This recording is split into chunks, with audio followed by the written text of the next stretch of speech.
Well, today, new reopening rules go into effect in Washington this morning. What you need to know about new restrictions for counties in phase 2 and 3. Honestly, we're kind of tired of talking about it. Not kind of tired, we've been tired, right? But we're not unresilient about it. You know, we're determined to make sure that we continue to press into these areas that have been resisted for far too long.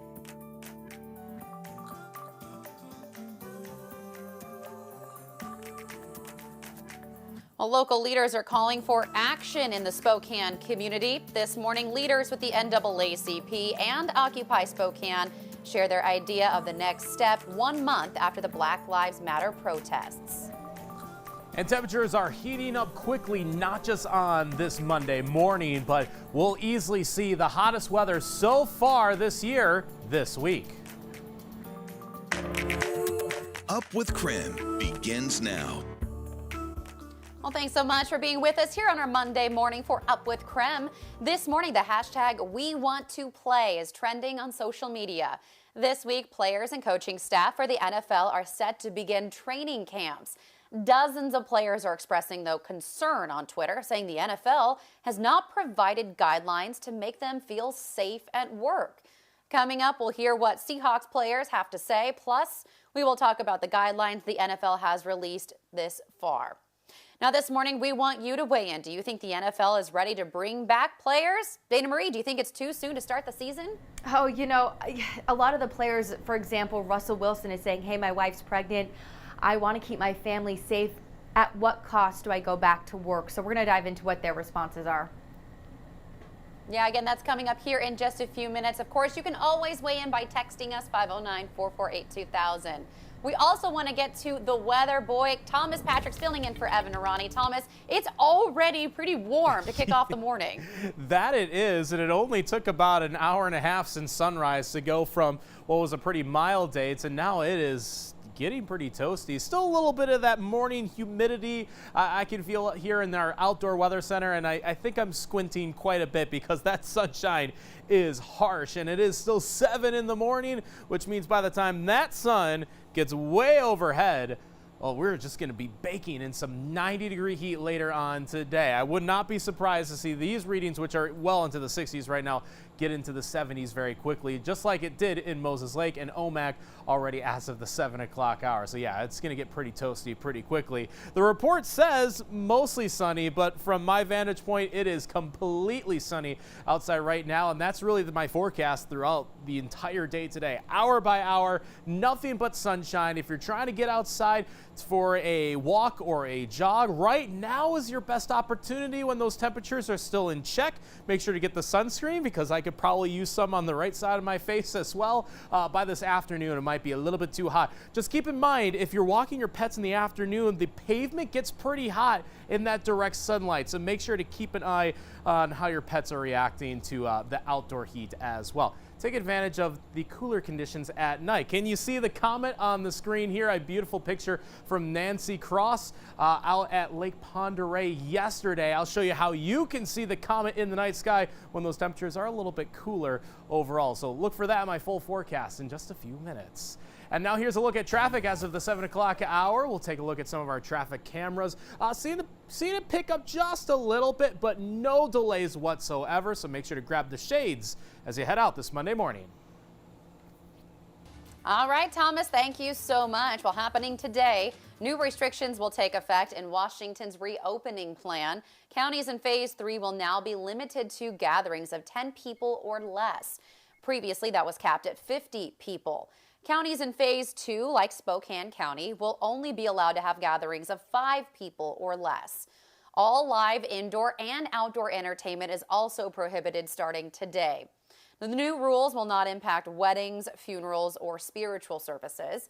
And Governor Jay Inslee has also not ruled out another stay-home order if individuals do not adhere to the rules around social gatherings and face coverings. Time now for your morning rush. This morning, several people are recovering after a bus crash in North Idaho. Kootenai County Sheriff's Office deputies say the driver crashed yesterday near Harrison, near Asbury Round off Highway 97. Deputies say the bus wedged between trees, trapping 10 people inside. Medics took 5 people to the hospital with non-life-threatening injuries. They say it was a private bus carrying a family. Investigator reports show the bus had a mechanical failure and lost control. They say drugs and alcohol did not play a role in that crash. Well, starting today, burn bans are in effect for the Spokane area due to high fire danger. Spokane County, Cheney, Airway Heights, and Deer Park all enacted burn restrictions. Unauthorized recreational fires are now banned. Authorities say you can call your local fire agency for questions on burning as well. And this morning, crews are battling a fire near the Omak area. This is video from the Okanagan County Emergency Management's Facebook page. This is a bird's eye view of the Rodeo Trail fire. The cause of that fire is under investigation. In Seattle, police say violent demonstrators overnight targeted downtown businesses. They say the demonstration injured at least 12 officers, sending one to the hospital. Police arrested 2 people, but they say this was preceded by a peaceful protest. Authorities say it turned violent when a second group arrived with baseball bats. Police say the well-organized group threw rocks, bottles, and mortar-type fireworks at officers. There's no word yet on the cause of the damage or if there will be more arrests. And overnight, protesters gathered near the Justice Center in Portland. Our sister station reports demonstrators tore down fencing surrounding the building. Federal officers used tear gas to clear the scene.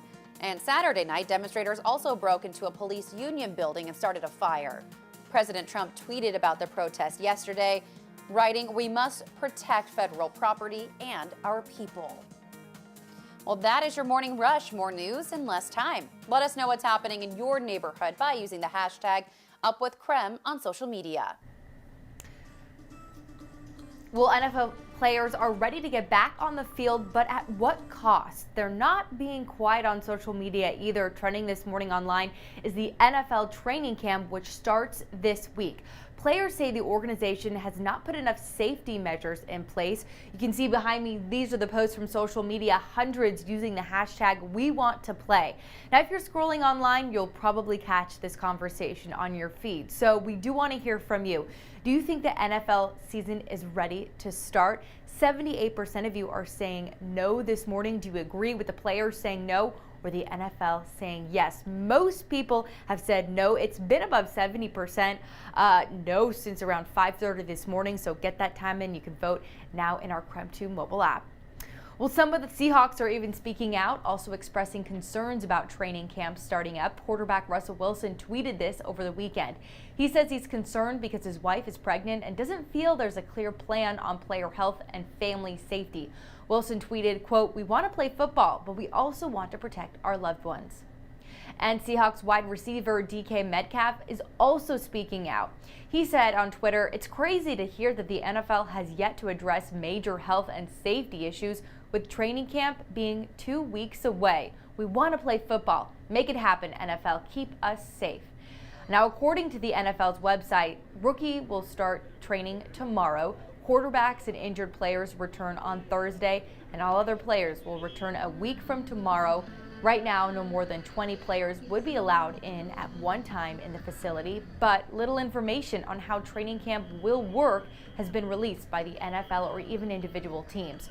So a spokesperson from the organization tweeted out a statement over the week explaining that they'll continue to implement the health and safety protocols developed jointly with the NFLPA and based on the advice of leading medical experts, including reviews by the CDC. Now, he says the shared goal is for teams to play a full regular season and even have a Super Bowl. An NFL Network reporter says each team has submitted an infectious emergency disease response plan, which has also been approved by NFL Chief Medical Officer.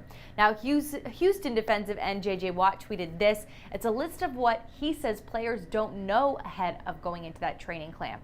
It includes no information on training or season COVID testing, no information on a fair opt-out clause for high-risk players or those with family members with high risk, No information on options for players who don't show up. Will that even be considered a breach of contract? Well, right now it sounds like there's a lot of questions still kind of lingering about how training camp is going to work and if they're required to be there.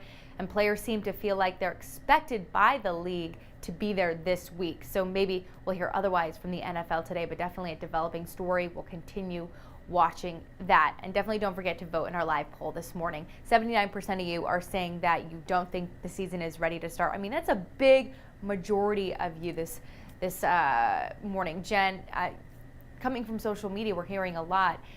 Sports, I know, is something that we all enjoy and miss. Yeah, I'm really curious how the season's going to look. Besides the fact of, how are they going to keep players safe? There's still some question marks around that. I imagine, there's always like the staff member that has a bunch of water bottles. I feel like there's going to be someone that has giant squirts, the squirt bottle of sanitizer. After every play, they're going to have to go squirt everyone's hands in addition to giving them water. Exactly. I mean, Thomas, Patrick, I know you love sports. Do you have an opinion on this one? Yeah, and I think it speaks volumes that the players are being so vocal on Twitter and on social media, because maybe there's not enough discussion between them and the NFL themselves. So I think there's a lot more that's still to be done, especially from the players' perspective, to get these games underway and get the season in just a couple months. We'll definitely be checking up on any of that social media movement here. All right, 7-11 now. From demonstration to legislation, we spoke with the NAACP and Occupy Spokane a month after the Black Lives Matter protests. Coming after the break, we hear their steps for change and the call to action for community members.